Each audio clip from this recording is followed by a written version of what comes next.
कुछ समय के पहले हम इस पढ़ाए जो 3 मुलाकातें इसको दानियल की किताब से हमने शुरू किए थे। वो इस प्रकार से हैं।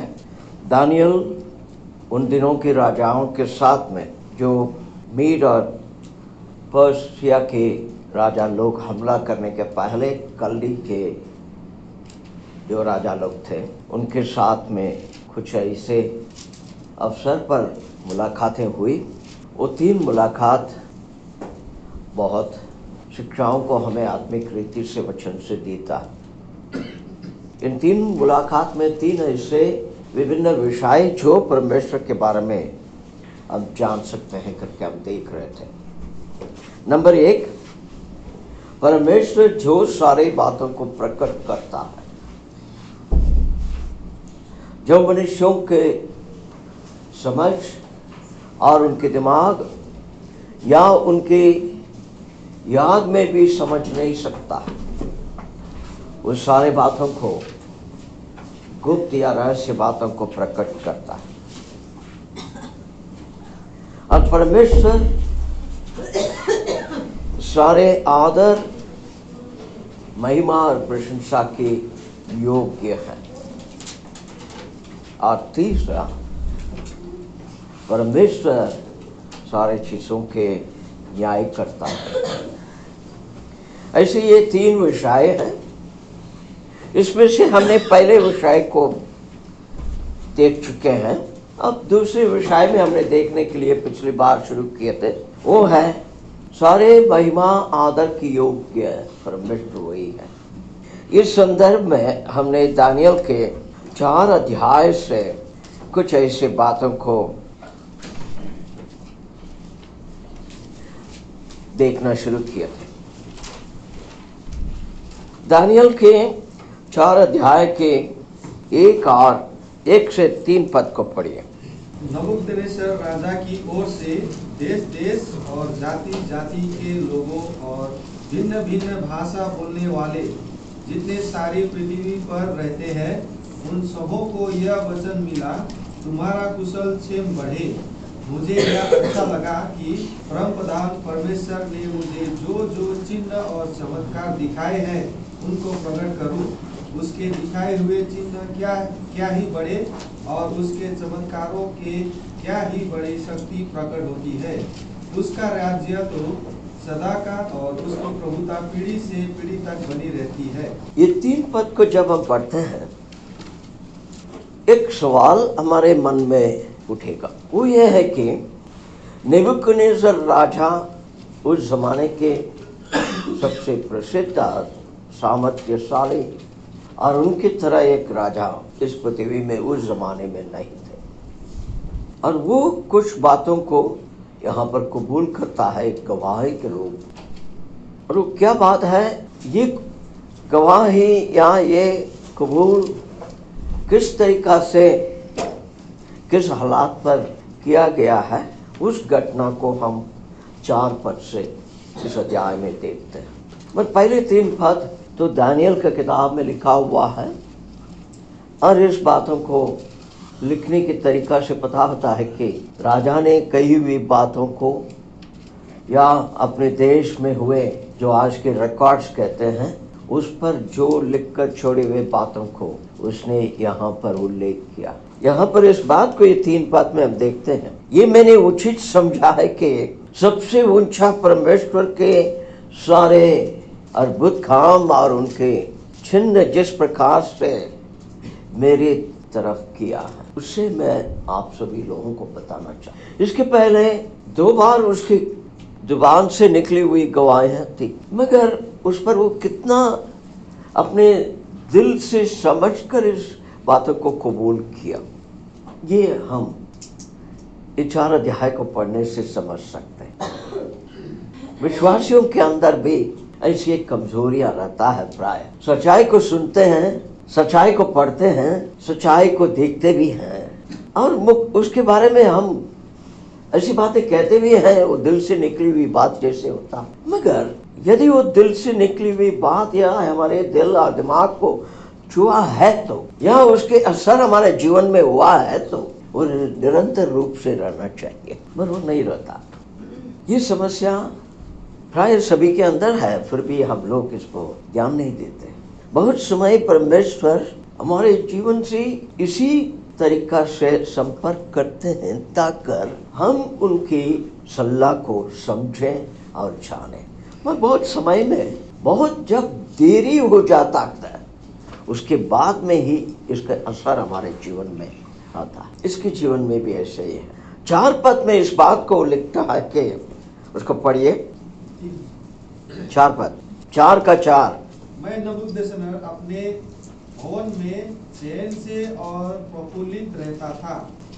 मैं अपने महल में कैसे रहता था? प्रफुल्लित, चैन से और प्रफुल्लित, इससे क्या समझते हैं? चैन तो समझते हैं, ये दूसरे शब्द के अर्थ। अंग्रेजी में लिखा है कि फ्लरिशिंग। हालात इस प्रकार से है, नेबुकदनेस्सर राजा सीरिया, इजिप्ट अर्थात मिस्र और भी विभिन्न देशों के विरुद्ध में लड़ाई करते हुए सभी लोगों को अपने कब्जा में कर, इजराइल भी तो उसके अंडर में है और असीरिया तक भी पहुंच चुका है। सब कुछ में विजयता प्राप्त करके अपने देश को ऐसी एक उन्नति की ओर बढ़ाते हुए जा रहा है।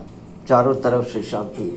इसलिए अपने राजमहल में बिना किसी रुकावट से, बिना किसी चिंता से आराम से आनंद ले रहा है सारे सफलता के। इस समय पर परमेश्वर उससे व्यवहार करना चाहा, क्योंकि उसके मन में ऐसे एक विचार हो गए।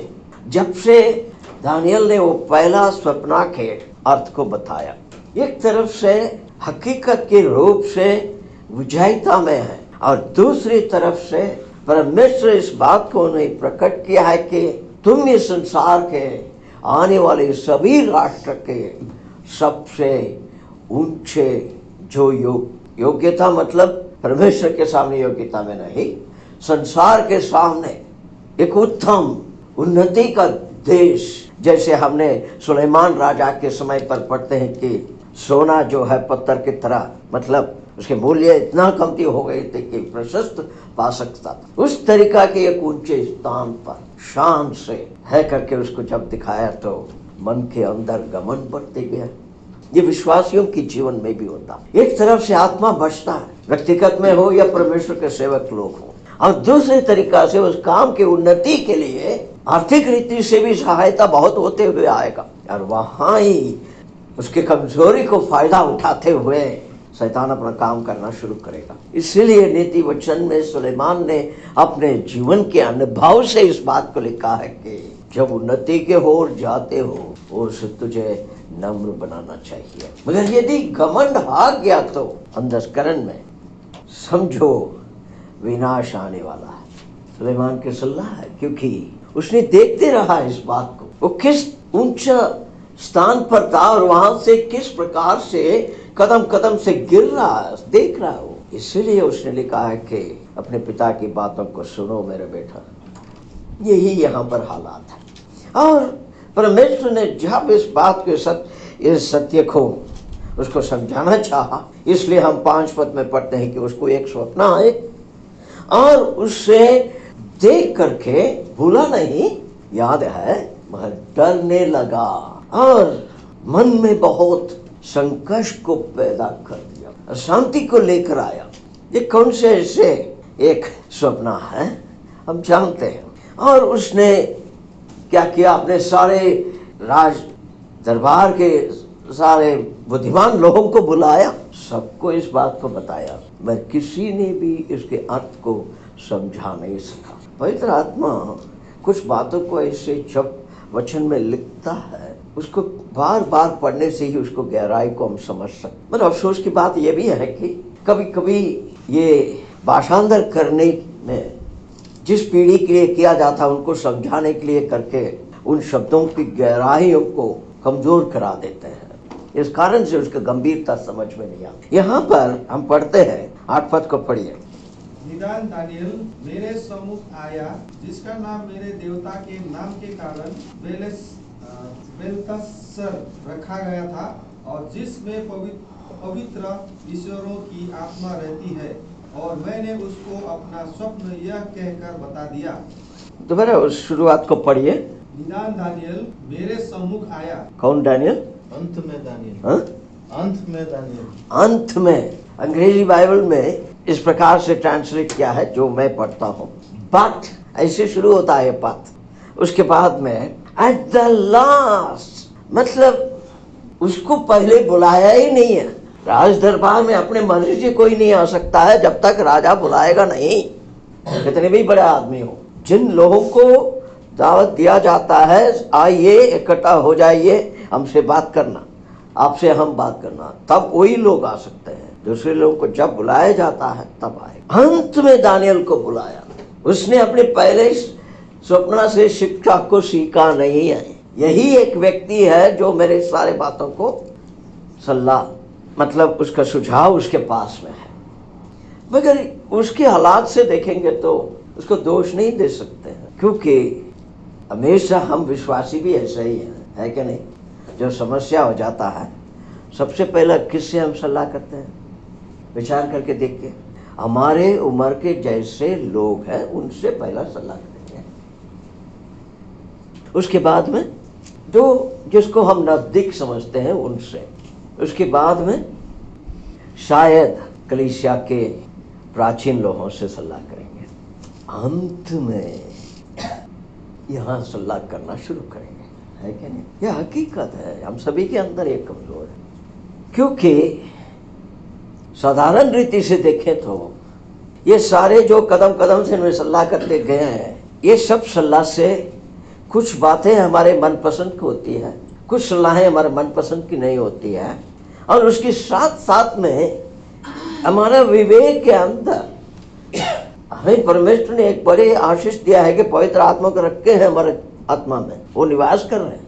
वो कह रहा है कि ये सब व्यर्थ है भैया, ये नहीं है सुझाव। इसलिए हमें मन में भी उसका तसल्ली नहीं होता है, इसलिए अंत में हम ऊपर की ओर देखना शुरू करें। यही बात है यहाँ पर। परमेश्वर ने इसकी देश के इतने बड़े आशीष दिया है, 4 ऐसे परमेश्वर के भक्तों को रखा, उनको ऊंचे पद में तो रखा है अपने देश में, मगर उनसे सलाह हमेशा नहीं लेता था। अब यहाँ पर आखिर में उसको बुलाया, उसको बताया गया, और यहाँ पर क्या कहता है राजा? उसके अंदर पवित्र ईश्वरों की आत्मा है। कितने बार उसने पहले कहा यह इनका ही परमेश्वर है। अब देखिए यही होता, ये जब हम सुसमाचार लोगों के पास में ले जाते हैं, हमारे देश में यह अनुभव बहुतों के हैं, ये प्राय अनुभव बार बार होता है। सच्चाई को सुनते हैं, सच्चाई को समझते हैं, सच्चाई को जानते हैं, मगर फिर भी सत्य परमेश्वर की आवाज़ है करके उसे स्वीकारने के बगैर उसे इधर उधर घुमाएंगे इसी प्रकार से। यही इसने किया। अभी उसके सामने सारे स्वप्ना को बता दिया। अभी उससे चाहता है कि आप इसका क्या मतलब है बताइए। उसके 19 4 अध्याय के 19 पद को पढ़िए। तब दानियल, जिसका नाम बेलशस्सर भी था, घड़ी भर घबराता रहा और सोचते सोचते व्याकुल हो गया। तब राजा कहने लगा, हे बेलशस्सर, इस स्वप्न से या इसके फल से तू व्याकुल मत हो। बेलशस्सर ने कहा, हे मेरे प्रभु, ये स्वप्न तेरे बैरियों पर और इसका अर्थ तेरे द्रोहियों पर फले। यहाँ पर इस पद में जो हम पढ़ते हैं, जब ये सारे बातों को सुना हो, उसके बाद में उसके मन में ऐसे चिंता हो गई। इतना ही नहीं, अचंभित हो गया। जो अंग्रेजी बाइबल में प्रयोग करता हूँ उसमें लिखा है एस्टोनिड, मतलब यह है कि स्टन्ड, मतलब बड़े धक्का लग गया। किसको? परमेश्वर की व्यक्ति जो परमेश्वर को भाई मानता है, उसके मन में ऐसे बड़ा धक्का लग गया, 1 घंटा तक वो कुछ भी बोल नहीं सका। विचार करके देखिए ये कितनी बड़ी बात हो। मेरे ख्याल से इसकी गहराई को दानियल भी पूर्ण रीति से समझा है या नहीं समझा हमें पता नहीं है। ऐसे ही चुप हो गया। राजा देख ले तो समझ गया, क्योंकि हम तो पहले ही बताए ये कोई बुद्धू नहीं है, ये राजा बहुत बुद्धिमान है, इसलिए तो सारे बुद्धिमान लोगों को जमा करके रखा था अपने साथ में। उनसे डरता नहीं था। उससे कहता है कि जो है उसे सच बताओ, मुझे डरो मत, क्योंकि समझ गया कुछ गंभीर है इसमें। क्या बात थी?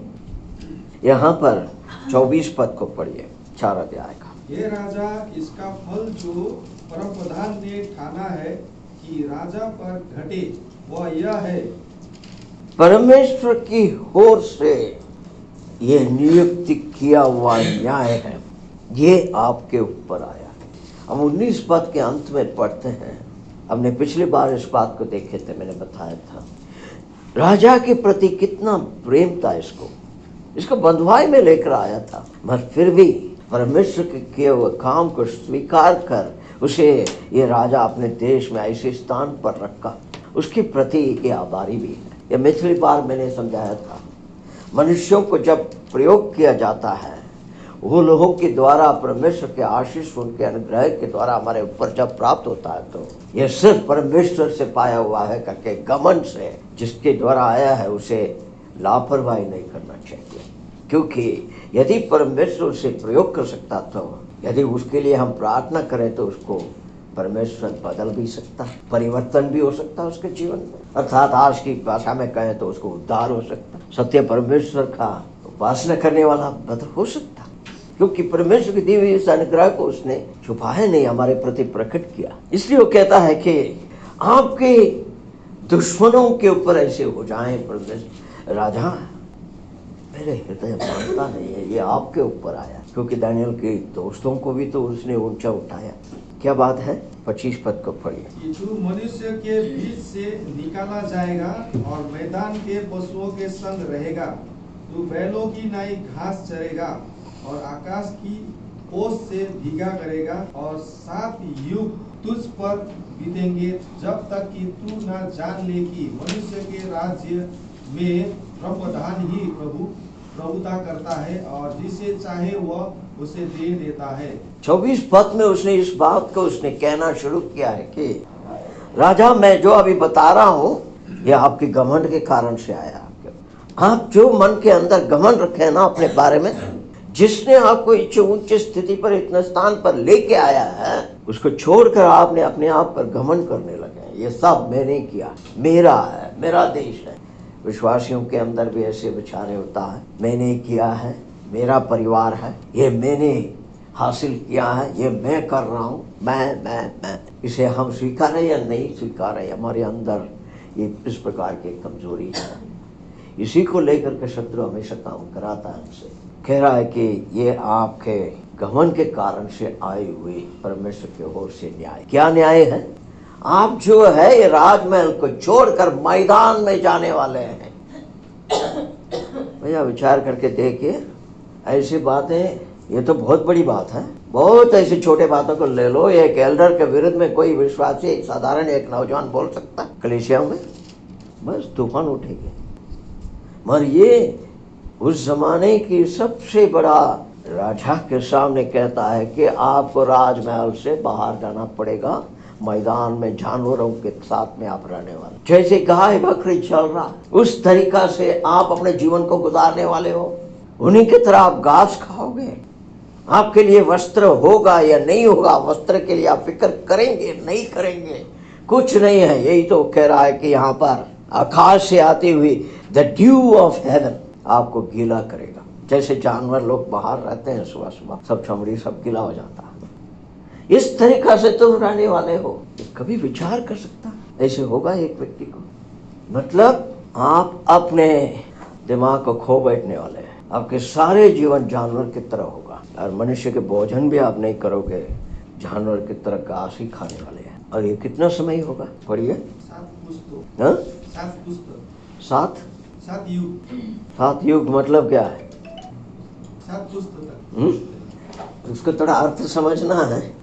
7 युग तुझ पर बीतेंगे, जब तक कि तू न जान ले। ठीक है, वही तो मैं सोच रहा हूँ, वही तो मैं पूछ रहा हूँ। अपनी भाषा में आप पढ़ रहे हैं, उसका अर्थ क्या है? 7 years 7 years। वो कौन बोला? पुस्ता पढ़ रहे हैं आप तो, उसको years करके, वो तो जनरेशन बोल रहा है, पीछे देखा, इसलिए तो मैं पूछ रहा हूँ। वो अंग्रेजी जानने वाले ने वो अर्थ दे करके बता दिया 7 years करके। कालखंड, 7 कालखंड। 7 times करके लिखा है, 7 बार। इसका मतलब ये है कि प्रभु ने नियुक्त किया हुआ ऋतु है ना 1 साल के अंदर, वो 7 चक्कर होगा, मतलब 7 years ही है, ठीक है। पूरा साइकिल खत्म होना, मतलब पूरा तुम्हारे पर 7, तो वचन से हम जानते हैं संपूर्णता को दिखाता है। आपके ऊपर ये एक न्याय जो है बिल्कुल संपूर्णता से होने वाला। मतलब आप इतने बड़े राजा होते हुए कपड़ा ठिकाने में नहीं रहेगा, आपके कुछ भी शरीर भी ठिकाने में नहीं रहेगा, सब कुछ इतना गंदगी में हो जाएंगे, ऐसे 7 साल रहने वाले हो। इसे हम समझना चाहिए। यहाँ पर उसने परमेश्वर की आए हुए न्याय है करके उसने कहा। परमेश्वर कुछ बातों को पहले से ही निश्चय कर लेते हैं, क्योंकि हम परमेश्वर के बारे में क्या कहते हैं? आदर्श परमेश्वर कहते हैं, सब कुछ जानता है। इसलिए मनुष्य के दिमाग, मनुष्य के हालात, मनुष्य की विचारधारणा कहाँ तक जाएगी, कैसे जाएगी, सब कुछ वो जानते हैं। इसलिए वो पहले से उसके ऊपर न्याय भी करके रख देते हैं। इसको समझने के लिए कुछ पद देखेंगे। निकालिए प्रेरित का किताब 15 अध्याय के 18 पद।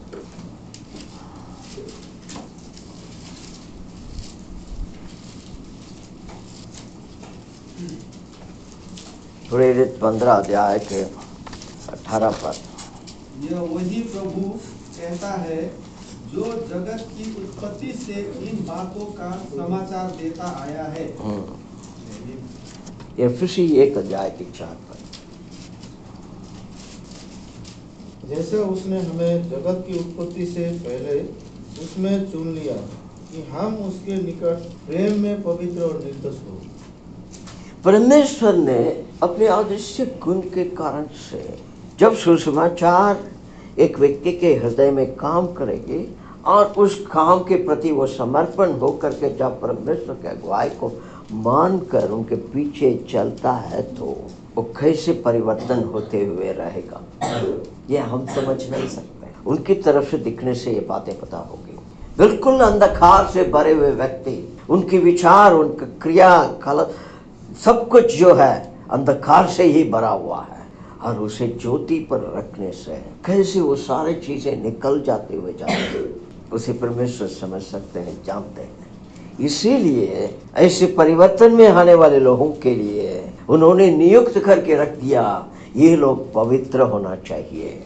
और दूसरा, इन लोगों के अंदर कोई दोष नहीं होना चाहिए, अर्थात दोष रहित प्रेम से भरे हुए होना चाहिए उनकी उपस्थिति में, मतलब उनकी नजर में ये लोग ऐसे जीवन बिताएं। इसी के लिए जिन लोगों के हृदय में परिवर्तन होने वाला है, उनको सहायक को भी तैयार करके दिया, पवित्र शास्त्र, पवित्र आत्मा। अब निकालिए 2 थिस्सलुनी 2 अध्याय के 13 पद।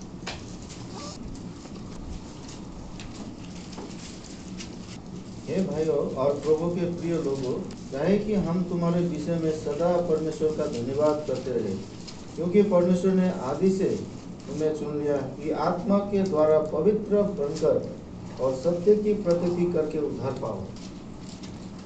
ये भी एक उदाहरण है, और ये परमेश्वर की निश्चय की हुआ बात है। अब नेबुकदनेस्सर के लिए परमेश्वर ने निश्चय कर दिया, ये इस हालात पर जाएगा तो ही परिवर्तन में आने वाला, नहीं तो इसमें सुधार नहीं आने वाला।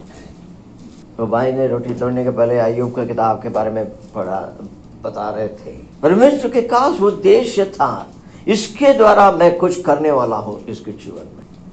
उसी प्रकार से नेबुकदनेस्सर के जीवन के लिए भी परमेश्वर ने निश्चय किया। इसको समझना चाहिए। वो अन्य जाति होते हुए भी परमेश्वर उसको अनुग्रह दिखाना चाहा, क्योंकि उसके लिए पुनर्वास भी है। वो इसी हालात में रहने वाला नहीं है, वो खत्म होने के बाद में तुम्हें दोबारा सब कुछ मिलने वाला। और परमेश्वर की ये निश्चयता से की हुई ये बातें जो है, वो कभी परिवर्तन नहीं होता, बदलता नहीं है। तो ये भजन संगीत का 33 का 11 पद। यहोवा की युक्ति सर्वदा स्थिर रहेगी, उसके मन की कल्पनाएं पीढ़ी से पीढ़ी तक बनी रहेगी। मन की कल्पना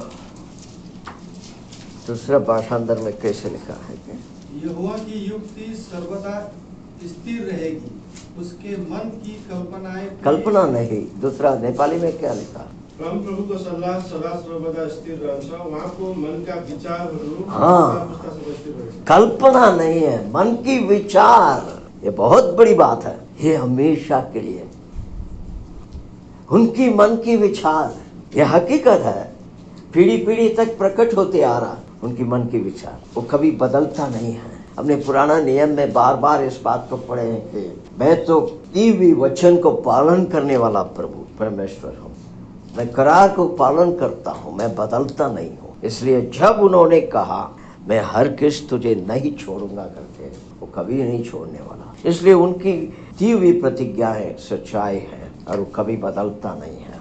और इस विषय पर और भी हम बहुत देख सकते हैं। परमेश्वर हर बातों को ठीक ढंग से समझते हैं, जानते भी हैं, और उनकी विचार, उनकी जो मन की बात है, उनकी नियुक्त किए हुए बात है, जरूर पूरा भी होता है। उनकी विचार में उद्धार के मार्ग को उन्होंने तैयार। इसलिए तो वचन में पढ़ते हैं कि इस सारे संसार के जग बसाने के पहले से ही अपने पुत्र को उनकी नजर में बलिदान दे दिए हमारे पाप के प्रायश्चित के लिए। एफएसी 1 अध्याय के 10 पद पढ़िए।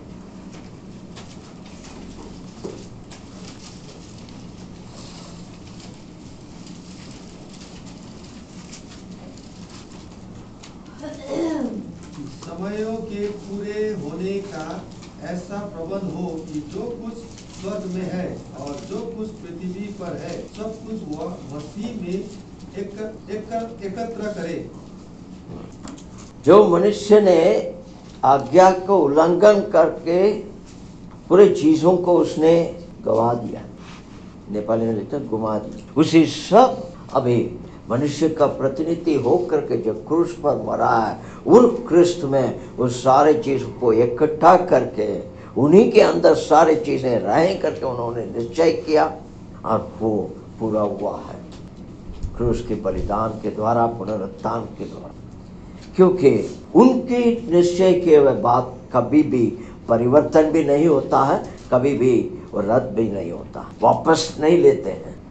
मनुष्य की निश्चय की हुई चीज उसके ऊपर प्रेशर डाल दिया तो वापस हो जाता है। हमारा परिवार में भी होता है ना, बच्चे लोग थोड़ा ज्यादा जिद्दी करेंगे तो हमने बोले हुए नियमों को भी हम परिवर्तन कर देते हैं, जो उनकी भलाई के लिए बोले हुए नियमों को भी परिवर्तन करते हैं, क्योंकि उनकी जिद जो है बर्दाश्त से बाहर हो जाता है।